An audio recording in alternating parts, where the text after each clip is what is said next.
చెప్పాను కదా, ఆ కళ్యాణి నుదుట ఆ బ్రహ్మదేవుడు ఎలాంటి రాత రాసినా నేను మార్చి ఏ తలకమాసినోడ్నో అంటగడతాను. అప్పటిదాకా ఏ మంచి సంబంధం రానివ్వను, వచ్చినా కుదరనివ్వను. ఆ కళ్యాణి అత్తింట్లో అల్లాడిపోతూ ఏడుస్తుంటే ఇక్కడ అనుపమ పుట్టినిల్లుగా మారిన మెట్టినింట్లో దత్తపుత్రిక జీవితం నాలా కష్టాల పాలైంది అని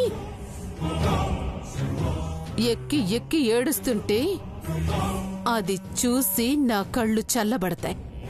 అయితే కళ్యాణి కష్టాల్ని బుల్లితెరపై ఇద్దరం కలిసి చూద్దాం వదినా. ఆ కళ్యాణి అంటే నాకు కోపంగా ఉంది వదినా. అది మా తమ్ముణ్ణి పట్టుకొని దొంగ అంది. ఇంక కళ్యాణి జీవితం నాశనమవ్వటం ఎవ్వరూ ఆపలేరు. అవును వదినా, జై మహిష్మతి.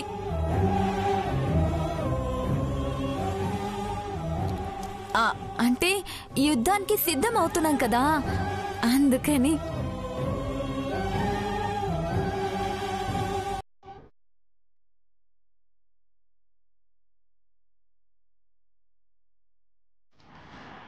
మనం వెళ్ళిపోవాలనుకున్న ప్రతిసారి ఆ కళ్యాణి అడ్డుపడుతోంది. నానమ్మ పెళ్లి సంబంధం చూసింది, సెట్ అయిపోతుంది, మన జోలికి రాదు అనుకున్నాం. కానీ ఆ పెళ్లి సెట్ అవ్వలేదు. పర్లేదు శామ్, ఈరోజు కాకపోతే 2-3 డేస్లో అయినా మ్యాచ్ సెట్ అవ్వచ్చు. అసలు అత్తయ్య వాళ్ళకి కళ్యాణికి పెళ్లి చేయాలనే ఆలోచన రావడమే మనకు మంచిదైంది. తనకి పెళ్లి కుదిరితే ఎంగేజ్మెంట్ హడావిల్లోనో పెళ్లి హడావిల్లోనో టైం చూసుకుని మనం జంప్ అయిపోవచ్చు. ఈ లోపు నాకు 9వ నెల కూడా వచ్చేస్తాం సిద్ధు. అయినా సరే ఎట్టి పరిస్థితుల్లో మనం వెళ్ళిపోవాలి. ఏ క్షణం కుదిరితే ఆ క్షణం వెనక ముందు ఆలోచించకుండా నాతో వస్తానని మాటివు సంపద.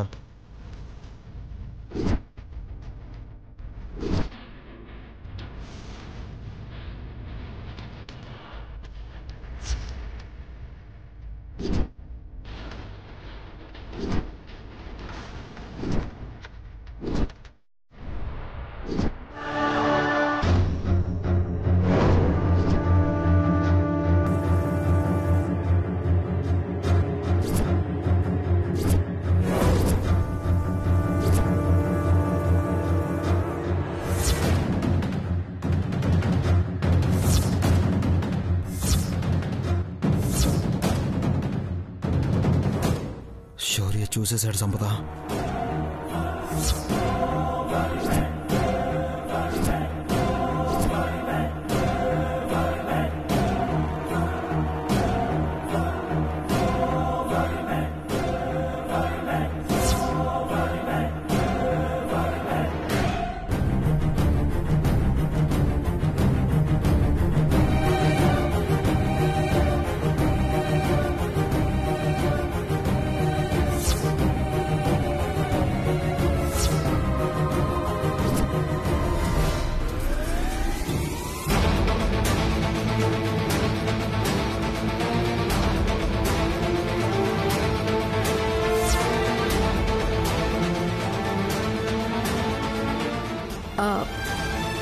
Thank you Siddhu.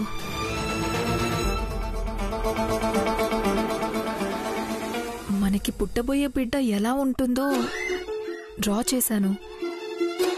అది గాలికి ఎగిరిపోతే సిద్ధు తెచ్చాడు. Thank you Siddhu. It's okay Shaurya, Sampada గీసిన బేబీ కంటే అందమైన బేబీ మీకు పుడుతుంది.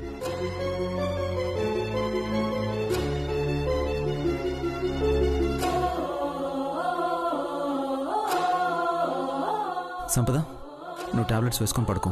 నాకు చిన్న పని ఉంది, బయటికి వెళ్ళి వస్తాను.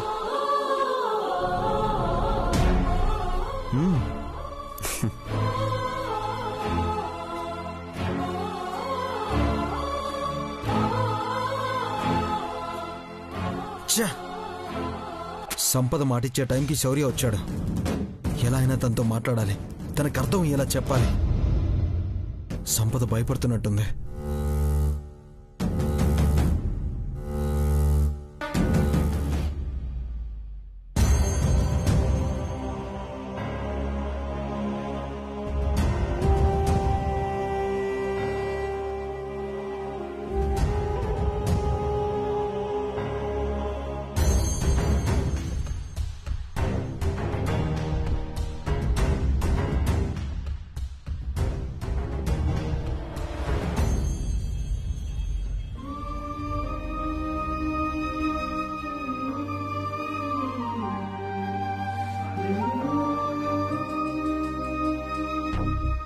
ఏంటమ్మా నిద్ర పట్టట్లేదా?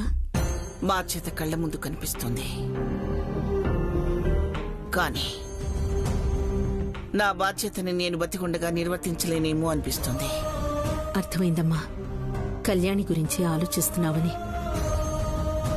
ఎవరో ఒకరు ఆవేశంలో ఏదో అన్నారని చెప్పి ఇక మన పిల్లకి పెళ్లి కాదనుకుంటే ఎలాగమ్మా? అయినా ఇప్పుడే కదా సంబంధాలు చూడటం మొదలు పెట్టాం. తనకేమన్నా వయసు అయిపోయిందా? లేదు కదా. కళ్యాణి విషయంలో వయసు సమస్య కాదనుపమా.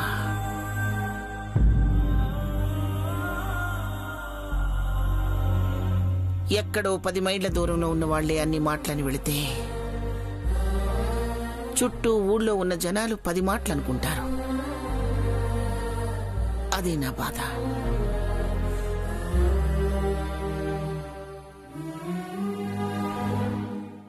ఆ నోట ఈ నోట కళ్యాణి పేరు పాకి మంచి సంబంధాలు వస్తాయా అని భయం వేస్తుంది.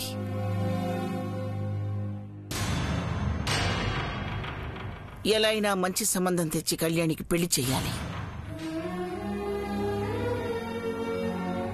అన్నీ శివయ్యే చూసుకుంటాడంటావు కదమ్మా. ఆయనే చూసుకుంటాడు. కళ్యాణి మంచి పిల్ల, తనకంతా మంచి జరుగుతుంది. నువ్వెక్కువ ఆలోచించి ఆరోగ్యం పాడు చేసుకోకమ్మా.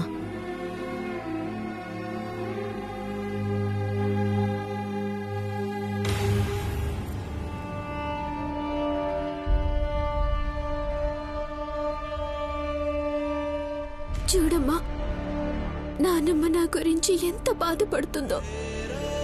ఒకప్పుడు నన్ను జీవితంలో దగ్గరికి తీసుకోదేమో అనుకునేదాన్ని, కానీ ఇప్పుడు అనుక్షణం నా గురించి ఆలోచిస్తుంది. అనుపమమ్మ అయితే తన ప్రేమతో నువ్వు గుర్తుకు రాకుండా చేస్తుంది. పెళ్లి వాళ్ళ అలా అనేసరికి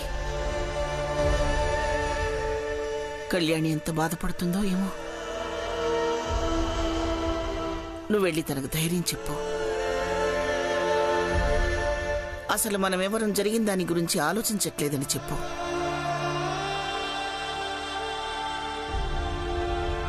చిన్న వయసులోనే శివయ్య కళ్యాణికి ఇన్ని పరీక్షలు ఎందుకు పెడుతున్నాడో. కళ్యాణి జీవితాన్ని ఎవరితో ముడివేయాలనుకుంటున్నాడో అర్థం కావట్లేదు.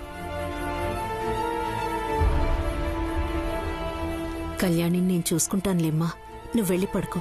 ఏమీ ఆలోచించుకో. కళ్యాణికి పెళ్ళయ్యేంత వరకు ఆలోచనలాగవు అనుపమా.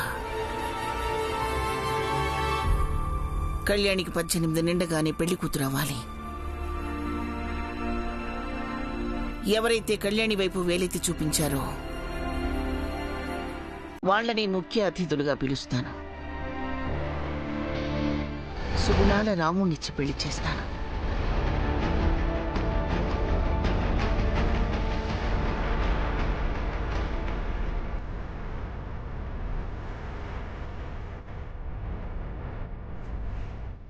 నువ్విప్పుడు ఈ క్షణం నా కళ్ళ ముందుకొస్తే నిన్ను ఏమని అడగాలనుందో తెలుసా అమ్మా? ఎందుకమ్మా అనుపమమ్మ జీవితంలోకి వచ్చావని. అమ్మన్నట్టే కళ్యాణి బాధపడుతున్నట్టుంది. కళ్యాణి, ఎందుకు ఏడుస్తున్నావు? ఈరోజు మీ నాన్నమ్మ ఎంత ఆనందంగా ఉందో తెలుసా? ఏంటి అలా చూస్తున్నావు? నిజం, ఆ అబ్బాయి వాళ్ళ నాన్న ఊరంతా అప్పులు చేశాట. వాళ్ళమ్మేమో గయ్యాళట. నా మనవరాల అదృష్ట జాతకురాలు కాబట్టి ఇలాంటి సంబంధం తప్పిపోయిందనుకుంటూ నానమ్మ ఆనందంగా ఉంది. నువ్వేమో ఇలా ఏడుస్తూ ఉన్నావు. నువ్వు బాధపడుతున్నావని తెలిస్తే మీ నానమ్మ ఎంత బాధపడుతుందో ఆలోచించు. నేనంతా చూశానమ్మా. మీ గుండెల్లో బాధని దాచుకొని కళ్ళల్లో ప్రేమను చూపిస్తున్నారు కదూ. ఏమైంది కళ్యాణి? అమ్మా, నీ ఒళ్ళో పడుకోవచ్చా?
కళ్యాణి, మధ్యాహ్నం నుండి ఏం తినలేదు. ఏమన్నా తీసుకురానా? నాకేం వద్దమ్మా. నిజంగా నాకు ఆకలిగా లేదు. అయ్యో, మర్చిపోయాను. నానమ్మ సంపద బాధ్యత అంతా నాదే అంది కదా, పాలివ్వడం మర్చిపోయాను. అమ్మా, నువ్వు పడుకో, నేను సంపద దగ్గరికి వెళ్ళొస్తాను.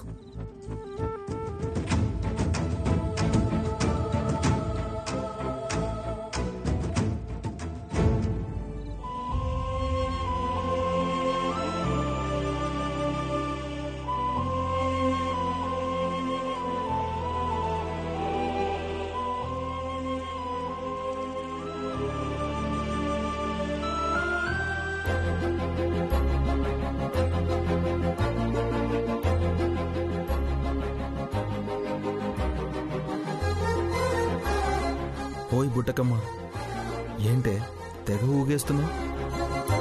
నా అందాల రాక్షసిని అంటి పెట్టుకుని ఉంటానన్న ఆనందమా?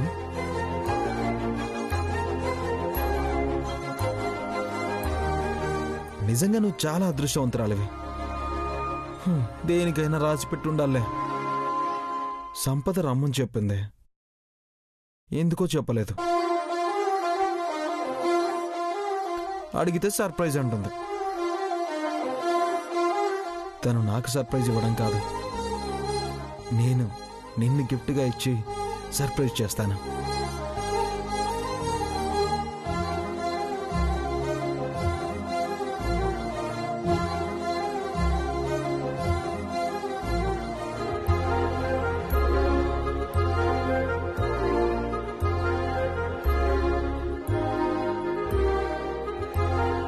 ఏంటి మేడం గారు, చాలా హ్యాపీగా ఉన్నట్టున్నారు? నా హ్యాపీనెస్ కి కారణం నీ ప్రేమ. రేపు నా ప్రేమ పుట్టినరోజు కదా. నా బర్త్డే నాకే గుర్తులేదు. నా మీద ప్రేమ గుర్తుంటే చాలు, నీ విషయాలన్నీ నేను గుర్తుపెట్టుకుంటాను. అంటే బర్త్డే గిఫ్ట్గా ఏమైనా ఇవ్వబోతున్నావా?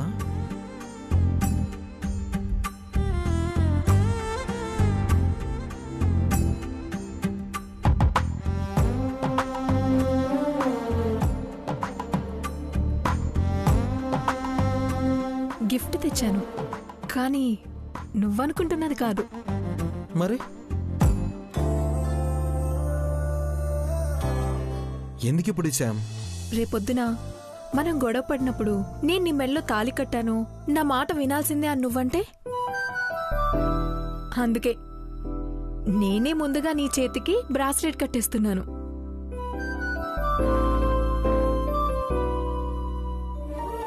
ఇప్పుడు నువ్వే గొడవ పడినా కాంప్రమైజ్ అవ్వాలి, సరేనా? నువ్వు నాతోనే ఉండాలి గాని లైఫ్ లాంగ్ కాంప్రమైజ్ అవుతూనే ఉంటాను శామ్.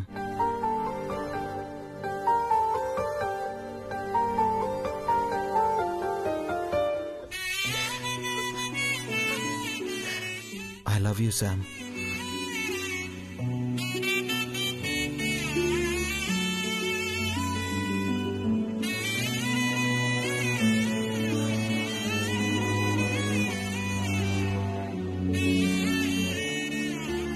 నీకు ఇష్టం కదా, అందుకే. సిద్ధు, నీ చేతులతో నువ్వే పెట్టవా?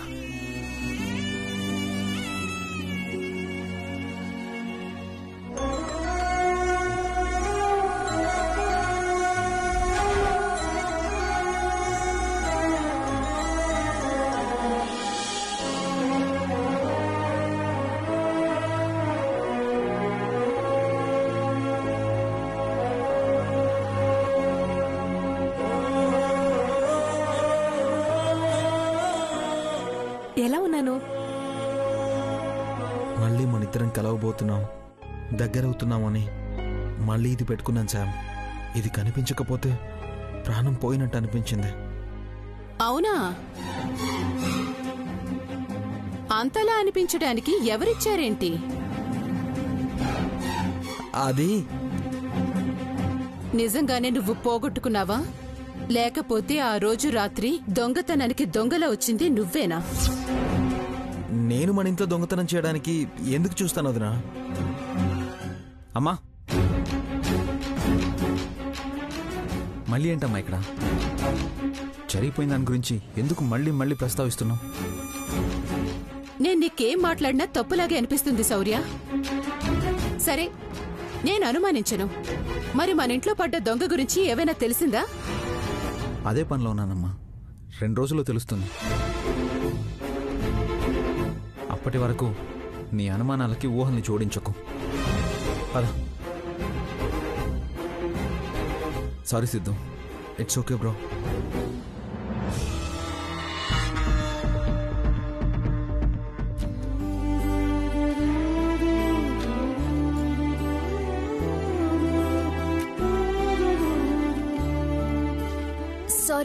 Sorry for the late. అనుపమమ్మ ఒడిలో పడుకుంటే టైమే తెలియలేదు నాకు. ఇదిగో పాలు. ఇప్పుడే టాబ్లెట్స్ వేసుకున్నాను. 5 మినిట్స్ ఆగి తాగుతాను. సరే.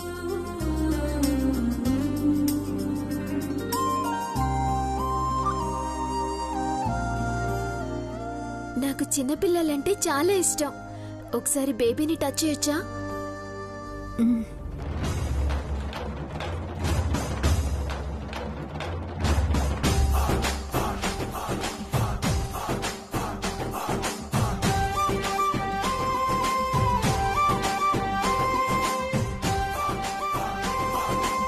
సంపద, బేబీ కదిలింది కదా? అప్పుడప్పుడు అలా కదులుతూ ఉంటుంది. ఒక్కోసారి తన్నినట్టు అనిపిస్తుంది. అవునా? టచ్ చేసిన నాకే ఒళ్ళంతా ఏదోలా ఉంది. ఆ ఫీలింగ్ ని ఎక్స్ప్రెస్ చేయలేకపోతున్నాను. నాకే ఇలా ఉంటే నీకెలా ఉంటుందో ఆ ఫీలింగ్. నీ బేబీ పుట్టాక నీ దగ్గర కంటే నా దగ్గరే ఎక్కువసేపు ఉంచుకుంటాను. మేమిద్దరం కలిసి ఆడుకుంటాం కదా చిన్నారి? సంపద, పాలు తాగే, చల్లారిపోతున్నాయి.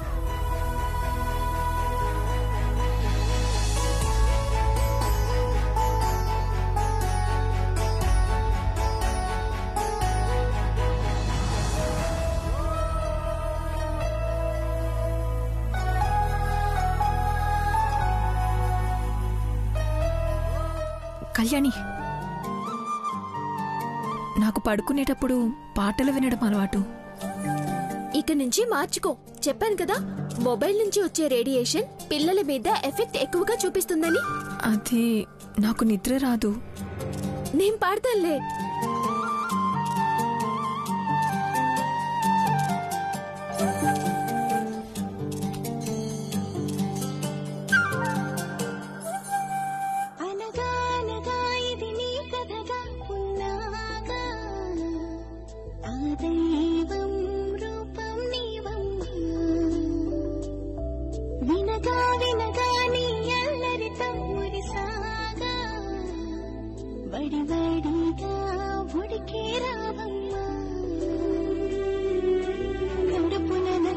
పడగానే అమ్మను పదవిని పొందాని నాగా